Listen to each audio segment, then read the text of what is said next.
Something crazy happened after Jesus died on the cross. Let me tell you all about it. First, there was a huge earthquake. The ground started shaking and the rocks split apart. It was like the whole earth was upset that Jesus had died. The Bible says, the earth trembled and the rocks split. Matthew 27:51. It's almost like the world itself was sad that Jesus was gone. But that's not all. The tombs opened up and many holy people who had died came back to life. The Bible says the tombs were opened and many bodies of the saints who had fallen asleep were raised. Matthew 27:52. Can you imagine seeing dead people walking around Jerusalem? That must have been really scary and amazing at the same time. Then the curtain in the temple was torn in two from top to bottom. This curtain was supposed to separate the holy part of the temple from the rest of it. But when Jesus died, it was ripped apart.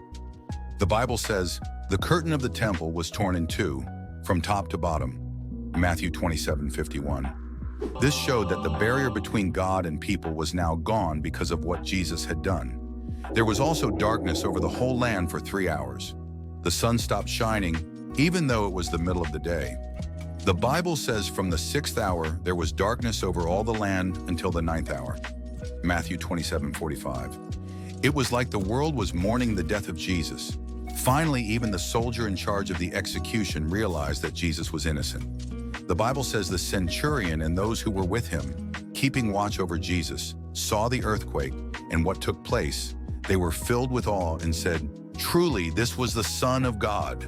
Matthew 27:54. This tough soldier could see that Jesus was special and that he didn't deserve to die. All of these things happened because of Jesus' death on the cross. It was a crazy and amazing time. The world itself seemed to be reacting to the fact that the Son of God had been killed. But this wasn't the end of the story. Jesus' death was just the beginning of something even more wonderful. His resurrection and the salvation he brought for all people.